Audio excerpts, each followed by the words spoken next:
We're going to be in Psalms 39 tonight. We're probably going to go through Psalms 40. And then after Psalms 40, we may take a break just for a little while. And I've been talking with some people. I think we may do a few topical studies for just a little while, and then go back to Psalms.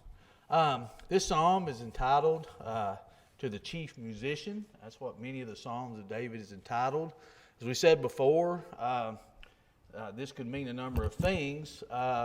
Many believe David's speaking of God, who is the chief musician that he's directing these psalms to. But it also says to Jeduthun. And Jeduthun, of course, is mentioned in the title of Psalm 62, of Psalm 77 also. And he was one of the musicians that was appointed by David to lead Israel's worship. We can learn about him in 1 Chronicles, or all that's said about him anyway. But this psalm here, it's one that's a little bit different than the other psalms, because David has kind of a pattern of how he cries out to God, he talks about things, and then he comes to a pretty good place at the end, and he kind of does in this one, but this one kind of ends in a pretty real place. David is still crying out to God. He's still in a very weak point in his life, I believe. And I think this psalm also ties in with Psalms 38. There's some references that he makes to that. But let's look. It's a pretty short psalm, but there's a lot that's packed in it. Verses 1 through 3.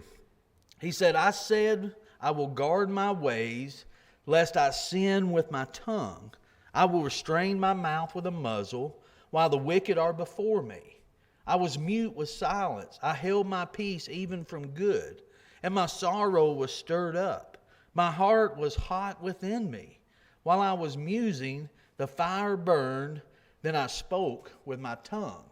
And we're going to see in the next few verses what he actually spoke with his tongue. But notice what he says here. He says first, he said, "I will guard my ways, lest I sin with my tongue. I will restrain my mouth with a muzzle, while the wicked are before me." He said, "I will guard my ways, lest I sin with my tongue." Do you think that's possible to sin with your tongue? Yeah, it is. And you see here what David is getting at. He says, especially while the wicked are before me. He said, I'm going to control what I say when the wicked are in my presence. And I think there's a couple of ways we could, read this. And I believe it would be kind of the same either way. The same point would be made. One is, David may be afraid what he says.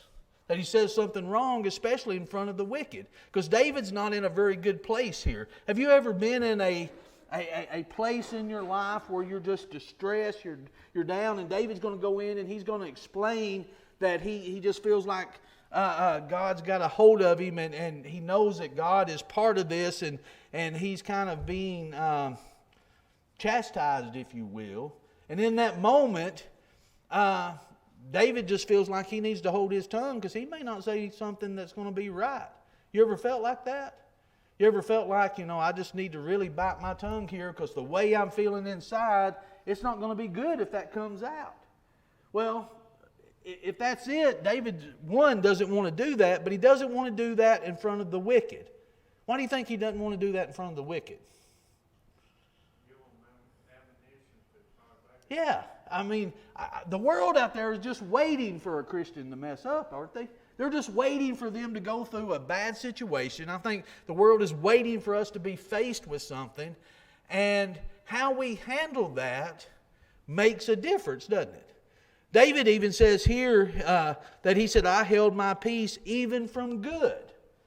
David said, I think the best thing for me to do is not even say anything here. Now, David going through this, and here's the thing.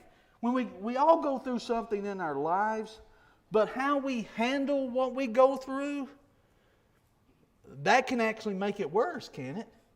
We can go through something that we may even be right in, or we can go through something that we feel distressed, and we feel heartache, and we feel a lot of this, and we have a lot of emotions to where we just want to just lash out and do something. One, we may feel that we're right, and we may be.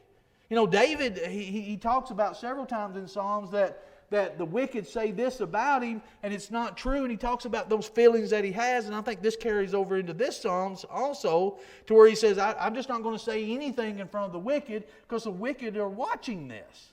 And if they watch this, what are they going to see? What are they going to say? As Jimmy said, I think they'll use it as ammunition, won't they? And I think sometimes we want to do that. We're not immune to how we feel. We're not immune to when something happens to us in this life that we want to lash out and do something. I think that's what happens to Christians sometimes, is we may be in a situation to where we're upset or we're distressed, and we may be handling it right, and we may be just going through all these doubts and all these things in our mind, and we're okay until we start lashing out or start saying something. That's when it becomes a problem. That's when it becomes a sin. That's when it becomes a stumbling block to those that are around us. That's when the wicked has that ammunition. So David could be saying, okay, if I say something, I may just say something that I shouldn't be saying, so I'm just going to keep my mouth shut because I don't want to do this in front of them. Or it could be, while David's going through this and he's expressing his concern for what he's going through, he's verbalizing how he's feeling, that the wicked may misunderstand what he's saying and think that he's criticizing God.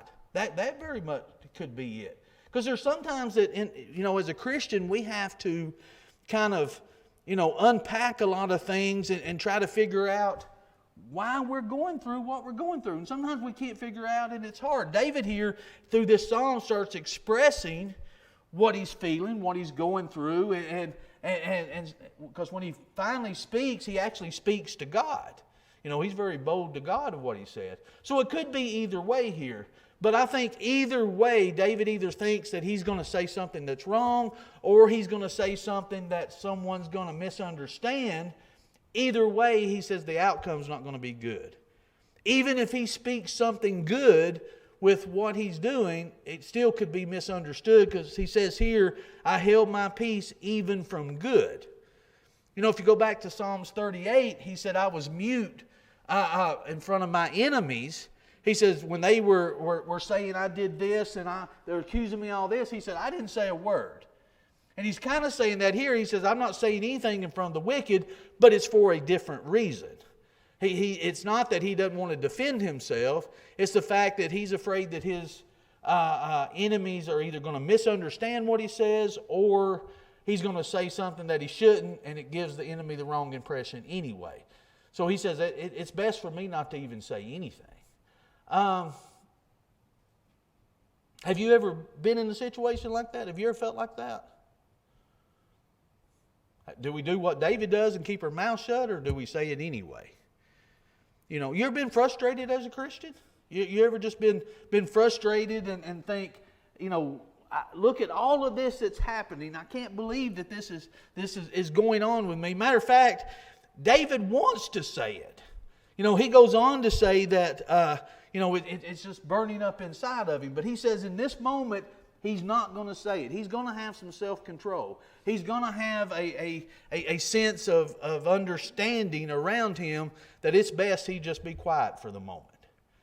And I tell you, I need to have this on my refrigerator. Because usually, it's hard to keep your mouth shut, isn't it? It is for me. I love to talk. So, and I get my words misunderstood a lot. Because what happens between my brain and my mouth, sometimes there's a disconnection. And it doesn't come out exactly like I think it does. So it can be misunderstood. I've had conversations with individuals before and trying to work through something. I've actually said this to somebody before. I said, I've been in a group with maybe a couple people just talking about something about Scripture.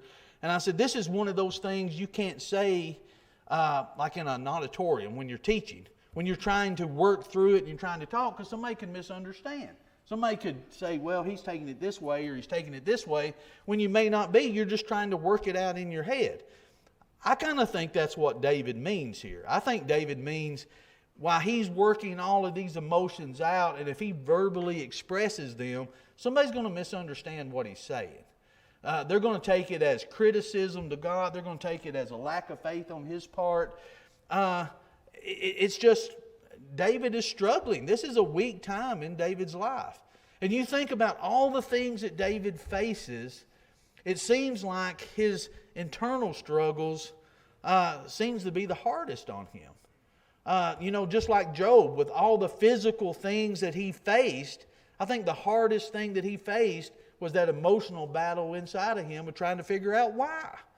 And David here is the same way. Notice again what he says. I will guard my ways. He's got enough frame of mind to say that. He said, lest I sin with my tongue. Now, if he says something while he's verbalizing and somebody misunderstood it, would that be a sin on David's part? So does that mean it's the other way, that David's just going to say something wrong? He's going to come off with some curse words, or he's going to come off with hatred or something? I think in David's emotional state, I think he can say things that I think could be a sin to him, even if he just verbalizes it in front of those who could take it the wrong way. And here's why I think that. I think that because a Christian is we're supposed to be in control of ourselves, aren't we? So when we're going through these things, we need to be aware, be sober, be vigilant, because your adversary, the devil, is walking around like a roaring lion who he may devour. I think that's one way he devours. You get a group of wicked individuals that's out in the world, the wicked's the world, and you get these individuals, and as a Christian, there's things that... There's things, and John talked about this, I think it was Sunday, he said something about it, churches don't need to air their dirty laundry, or when Christians are going through things, or if you're going through something as a family, you handle that within the family. I think there's something to that. Because every Christian struggles, every congregation struggles.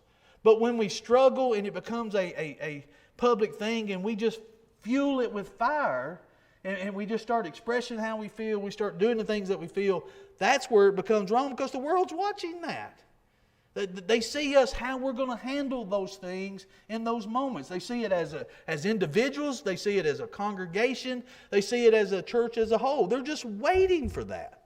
And if we give them fuel to that, then that's where we become in the wrong. We've got to make sure that we be sober-minded, we're vigilant, we're thinking about those things. And I think that's what David's doing here. He's thinking about this. He said, I was mute. He said, I held my peace even from good. My sorrow was stirred up. My heart was hot within me. He said, I wanted to say something. I wanted to do it. He said, while I was musing here is deep contemplation. It's deep thought. He said, while I was in this deep thought, he said, my heart was hot within me. There was a fire that burned. You ever just been where you I want to say it, but I need to hold my tongue. I just need to not say it. Because it wouldn't be profitable. It wouldn't help. It wouldn't bring glory to God. And I think that's what David is worried about. If he expresses how he feels, because it's not wrong to feel a certain way. It's not wrong to go through these emotions. But where it becomes wrong, when we start expressing these things to the world, and they're looking at, you're supposed to be a child of God. You're not supposed to worry about this. You're not supposed to be upset about this and start, doubting your faith. Well, it's not doubting their faith. It may just be upset with the situation and just need to get it out. Jeremiah even talked about that when it was about the Scriptures. He said, I had it contained within me and I could not contain myself, Jeremiah said. I have to say it. But David had enough sense here and enough self-control that he didn't. Any thoughts about this? Anything? Nothing? Okay. But notice, he says, then I spoke. Okay. He says it's burning up in his heart. He said he's got this fire burning. So when he starts expressing this, guess what he does? He doesn't express it to mankind. He doesn't express it to the wicked. He doesn't express it to the world. He doesn't express it to those around him. He expresses it to God. And isn't that what we should do? Notice what he does here. He says here at the end of verse 3, he says, then I spoke with my tongue. Starting at verse 4, he said, here's what it said. Lord, make me to know my end, and at what is the measure of my days, that I may know how frail I am. Indeed, you have made my days as handbreadth, and my age is as nothing before you. Certainly every man at his best state is but vapor. Selah. Surely every man walks about like a shadow. Surely they busy themselves in vain. He heaps up riches and does not know who will gather them. So here's what David does. He's got all of these emotions. He's got all of these thoughts. And he said, I kept silent. He said, I didn't say anything in front of the wicked. And he says, then here's what my tongue does. Here's what I say with my tongue. And he starts talking to God. And here's what he says to God. He says, in all this that I'm worried about, all this that I'm thinking about, he says, make me to know my end and what is the measure of my days, that I may know how frail I am. So all this that he may be worried about, all this that he's upset about, he says, I need to be thinking about how frail life is and how quick it is. This world isn't it. It's frail. He says it's just a vapor. He said certainly man at his best state is just a vapor. And he's got Salah here. And Salah in the Hebrew, I think it's used 74 times, I believe they say it in the Old Testament. And it's like a pause or a musical interlude where, it's a place to kind of stop for a moment in what you're doing. And I think this is a great place for this. David is saying it's time to just stop and think about our life. The things we're getting upset about, the things we think somebody does to us, what's happening around us, the things that we think we have to achieve, at the end they don't mean anything. What is life? It's but a vapor. Even man in his very best state is but a vapor. It's just for a little bit of time. He says, you have made my days as a handbreadth. Now, I don't believe David here is saying to God when he says, make me to know my end and what is the measure of my days. I don't think he's saying to God, God, tell me exactly when I'm going to die. I don't believe that's what David is wanting, an expiration date for himself. I think what he's saying here, make me to know my end and what the measure of my days, that I may know how frail I am. He's saying, help me to keep in focus that this isn't it. My days are going to come to an end. I'm dying every single day. I mean, we all are, aren't we? It's not about what this life is, it's about what the next. Notice, he says here again, certainly every man at his best is but a vapor. Surely every man walks about like a shadow. This world, here's what David is realizing. This world is the shadow. Heaven, the eternity is what the reality is. This world is just a shadow. This isn't what it is. He said, I'm just a sojourner here, as he's going to go on to say. It's not about what's here. It's about what's there. So help me to realize the end of my days and how frail I am, that even at my best, life is a vapor. And you think about the man who's saying this. All that David was, his lineage, his accomplishment. He's a great warrior. He's a king. He beat Goliath. He did all of these great things. They sung his praises. But he said, what I need to be thinking about is how frail life is. That this isn't all that there is. That there's more than what this is. This isn't it. And I think that's what happens. We get caught up. Now, let's couple this with the first few verses we read. David is in the middle of anguish, and he's got all these thoughts, and he's got all these emotions, and he's trying to contain himself that he don't speak these things in front of the wicked. And then when he does speak, he says, what really matters is what's to come. The thing I'm getting all worked up about here shouldn't got worked up about to start with. I mean, think about it. Even if David's enemies kill him, is that the worst of it? I mean, if you worry about all of this that's going on, he says, even man at his best state, he said it's like a handbreadth. A handbreadth is the measurement, Hebrew measurement for the size of your hand. It's nothing. It's just this quick. I'll give you James. Notice what James actually said this. In James, he says, come now, ye who say, today or tomorrow we will go to such and such a city, spend a year there, buy and sell, make a profit, whereas you do not know what will happen tomorrow. For what is your life? It's even a vapor that appears for a little time and then vanishes away.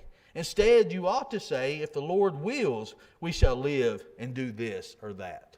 So James saying, you've got all these plans, but are you sure you're going to be able to accomplish them? It's good to plan, but if you're boasting on those plans, look at what I'm going to do. Look at what I'm going to accomplish. It's like the one who says, I'll build bigger barns. Well, fool, what if your soul's required of you? Then who are they going to be? What do you have? If you gain the whole world and lose your soul, what do you have? If that's what you're thinking about. Now, as David says here, he says it's nothing but a shadow, that surely we busy ourselves in vain. Almost sounds like Ecclesiastes, the latter part of Ecclesiastes, don't it? You reckon David ever had a conversation with his son Solomon about this? You reckon that's why Solomon said the things that he did? You know, you think about these things that we busy ourselves with. We can do this in the world. We can do this in the church.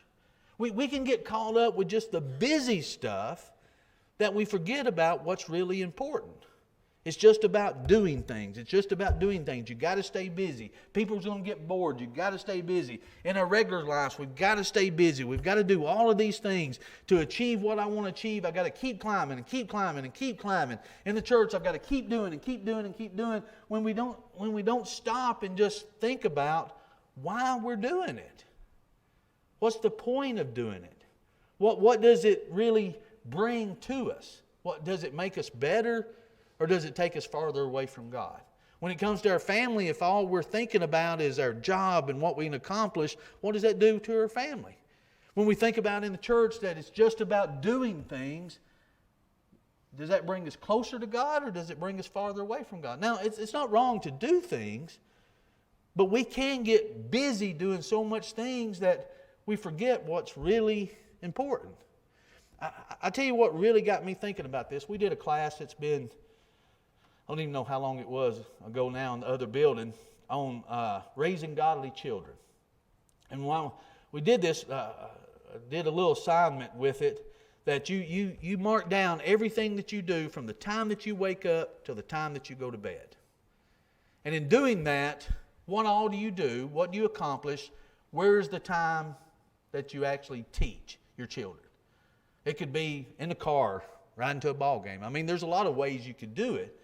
But it really made me realize I do a lot of stuff during the day. Makes it sound real good, don't it? Boy, I do a lot of things. But I accomplish not that much. You know, I do a lot of busy stuff. But I think what was really important, if I marked off sections of my day, did that make a difference?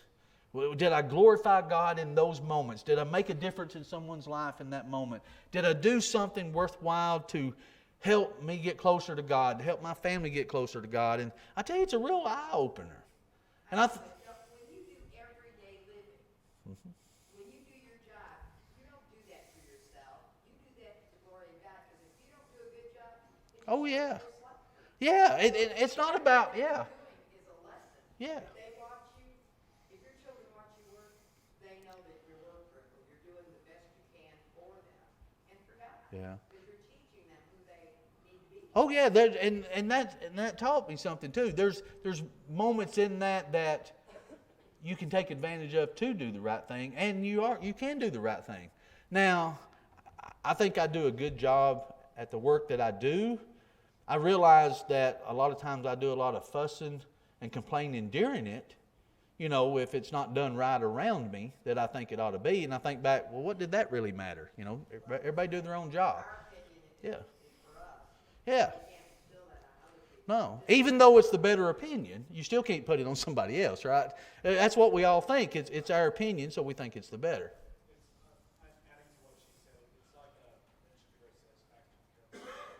You're going to have to say that again. I'm sorry.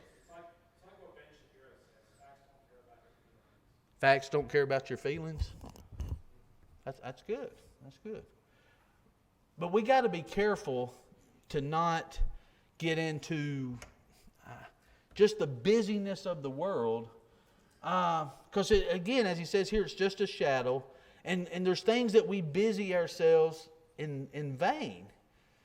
just because we think we've got to do it. And I see this a lot just in, I say a lot, we can get into this habit in a lot of things that we do, even within the church.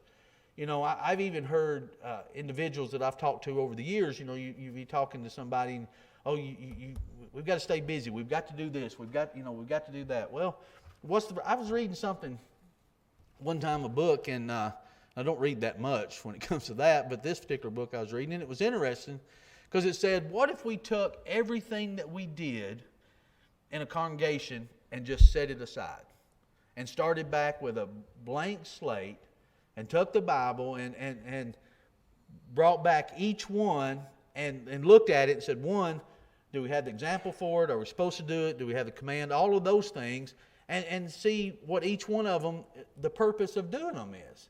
And add back each one and really see the purpose. I wonder what we'd find when it comes to that. With everything that we do we plan it or do it with a purpose in mind? How is this going to bring us closer together? How is this going to bring us, and I'm not downing doing things, because I think there's a lot of things in the congregation, and I'm a big fan of doing things that bring us closer together, because I think fellowship is a big part of growing together, but growing closer to God.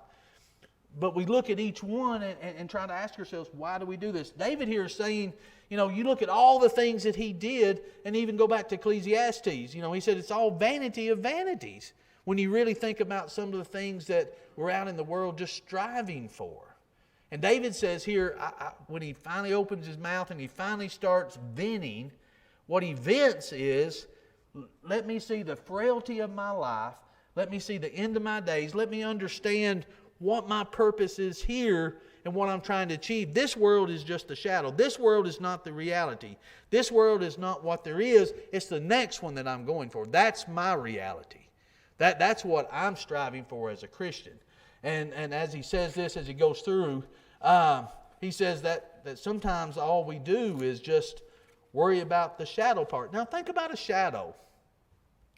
I looked up different things about shadow in general, because David says a lot through the Psalms about shadows. And you think about a shadow. Is a shadow a real thing? Can you see it? Yeah.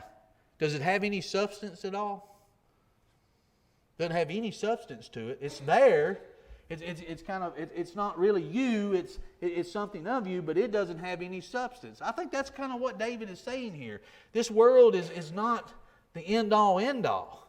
As Paul even said, if this is it, we're to be pitied. If this is all that there is, that there's got to be something else. There's more to it.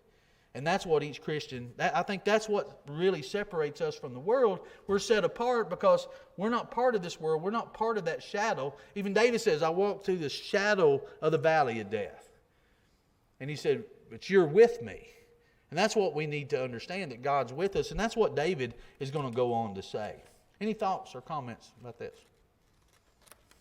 Let's go a little bit farther. What were we on? 7? It says, and now, Lord, what do I wait for? My hope is in you. Deliver me from all my transgressions. Do not make me the reproach of the foolish. I was mute. I did not open my mouth, because it was you who did it. Remove your plague from me. I am consumed by the blow of your hand. When with rebuke, you correct man for iniquity. You make his beauty melt away like a moth. Surely every man is vapor. Salah. Again, another pause, another reference to our life being vapor. Here's why I believe David didn't want to say anything. It wasn't necessarily that he was going to say, just start ranting and cuss words and things like this. This is why I think David didn't want to vent what he was going through in front of the wicked, because right here what he says. And he starts talking to God. Notice what he says. Lord, what do I wait for? My hope is you. He's saying, okay, before I say this, let me realize, and I'm expressing to you, God, my hope is in you. If it wasn't for that hope, I wouldn't have anything. So he makes that clear from the start. He said, deliver me from all my transgressions. Do not make me the reproach of the foolish. I was mute. Do not open my mouth, because It was you who did it. Who's David struggling with here? David's struggling with what's going on in his life because he's struggling with God. He's struggling because he's saying, God, this is because of you that I'm going through this, that I'm having such this. David's realizing he's under a rebuke state here. That everything that's coming is because of God's rebuke. This is like Job, but a little different. Job was blaming God because he didn't see any other reason that this was happening other than God was doing this to him, and he couldn't understand why. David realizes, okay, this is happening with God. He understands why. He just wants to vent about it. You know, and he even goes on here in a little bit and tell God, okay, turn your gaze from me for a little while so I can regain my strength. So David realizes it, but he knew it wouldn't be prudent. He knew it wouldn't be right to vent that to the world. He's struggling with everything that's going on in his life, and he's struggling because he knows it's a rebuke and a chastise from God is what he's feeling, and he don't want to vent that to the world. He said that would be wrong. It'd be wrong for me to vent that to the world. So I'm going to vent it to you. He's open and honest as he could be with God. Now, isn't that the way it should be done? You ever doubted? You ever struggled? You ever, just wanted to have a conversation? That's what I like about these Psalms. David doesn't do some cookie cutter prayer. He doesn't do some, guard, guide, and direct prayer here. David's talking to God, and here's what I'm going through. Here's what's happening to me. And God, I know you're doing it. Just have mercy on me while you do it. I understand that I need it. But just turn your gaze from me a little bit and let me regain my strength here. I mean, do we talk to God like that?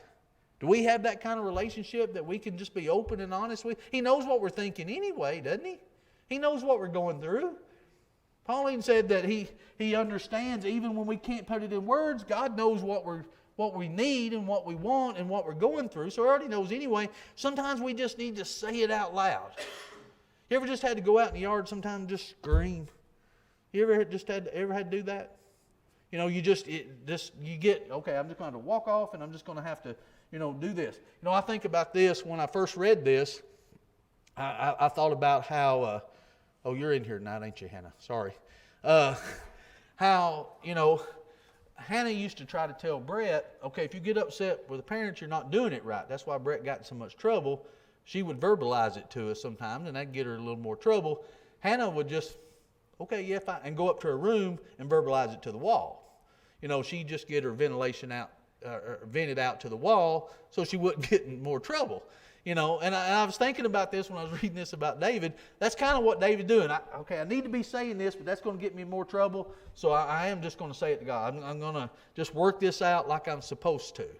And I think that's the kind of approach we need to do. There's nothing wrong with needing to vent. We're going to be unhappy at times. It doesn't mean when James talked about count it all joy when you fall into various trials and trouble, doesn't mean I have a smile on my face and say, yep, keep it up. David never says this. When David talks about his enemies, he doesn't say, I really pray, God, that they accomplish what they want to do against me. He's not happy about it, but he's expressing it to God like he should, isn't he? He's just he's just expressing this out and understand, because even here he acknowledges, he said, deliver me from all my transgressions. He knows this is the purpose of it. David knows he's not perfect. He knows he's not self-righteous to say, hey, I'm perfect, you shouldn't be doing this to me. Now, Job had reason. He didn't mean he was perfect, but he knew there shouldn't have been a reason for him to go through what he went through. He had to learn this life's not fair. David here is learning, okay, I know this is what I need. He's just asking God, just don't make it so hard. And there's times I don't understand it. There's times I just want to just vent it out when it's happening to me. But I'm not going to do it to the world. I'm not going to do it to the wicked so it will cause harm to God and won't bring glory to Him. He said, I did not open my mouth because you did it. He said, remove your plague from me. I am consumed by the blow of your hand. When with rebuke you correct man, for iniquity you make its beauty melt away like a moth. He said, surely every man is a vapor. He said, God, I know what your ability is. I know what you can do to us. He said, just don't make it to where, don't make me the reproach of the foolish. Don't put it to where, David don't want to be in a situation to where other people see his struggle with his faith. His struggle with the problems that he's going through. And sometimes that's hard to do. And I think that's why we need to be there for each other, so we don't have to vent our things out to the world. Notice 12 and 13 here. And here's how he ends it. He says, hear my prayer, O Lord, and give ear to my cry. Do not be silent at my tears. For I am a stranger with you, a sojourner, as all my fathers were. Remove your gaze from me, that I may regain strength before I go away and am no more. Several things David is saying here. He doesn't. He's still pleading with God here at the end, and it just shows the reality of things. But he says several things. He says, for I am a stranger with you. A sojourner, as my fathers were.